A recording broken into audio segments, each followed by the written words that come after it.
कल रात में ही ये प्राप्त हुआ है शाम को।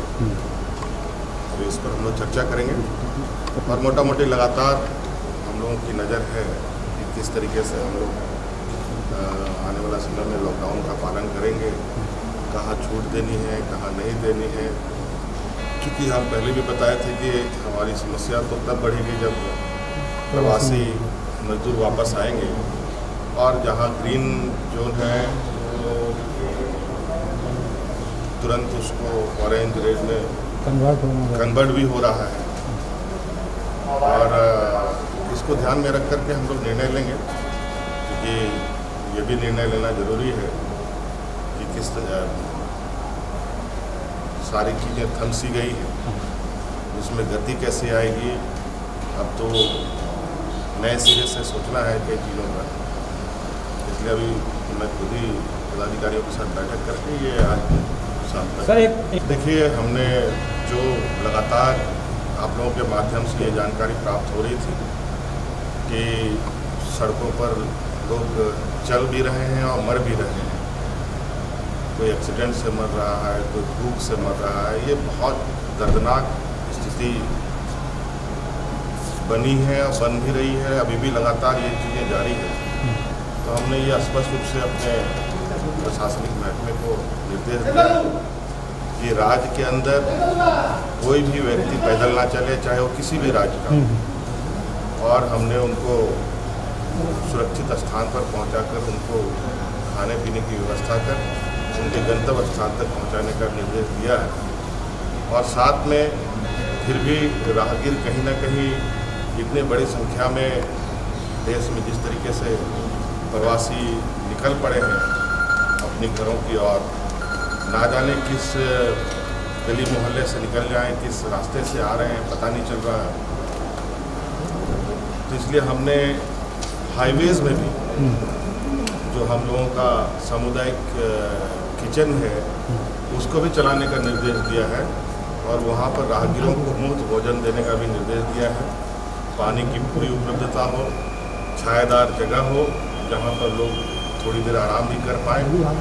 और ये बिल्कुल हमारे नज़र पर है, हम देख रहे हैं लगातार। अभी तक ऐसी कोई राज्य के अंदर इस तरीके की, हालांकि लोग बसों से भी आ रहे हैं तो अपनी अपनी व्यवस्था से आ रहे हैं, उन सभी को जहां अगर ये सामुदायिक किचन मिलता है, दिखाई देता है, हर 20 किलोमीटर के दायरे पर हमने ये निर्देश दिया है कि पूरे राज्य के अंदर जो सड़कों पर है वहाँ पर सामुदायिक किचन चलाया जाए। क्योंकि ये किचन की व्यवस्था तो हमने पंचायत स्तर पर पहले ही चालू कर रखा है और आज शायद इसको देखकर आपको लगेगा कि राज्य के अंदर खाने को लेकर कोई हाहाकार नहीं है, कोई परेशानियां नहीं है। तो आज हमने राहगीरों के लिए भी ये व्यवस्था की है।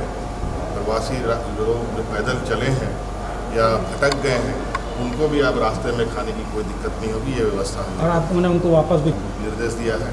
और अगर दूसरे राज्य के लोग हैं उनको भी उनके राज्य के लोगों से संपर्क स्थापित कर वहाँ तक पहुँचाने का काम प्रशासन करेगा। हाँ, ये बातें थोड़ा सा गांव के अंदर तो ये थोड़ी सी खबर है ज़रूर, और गांव के लोग भी सतर्क हैं।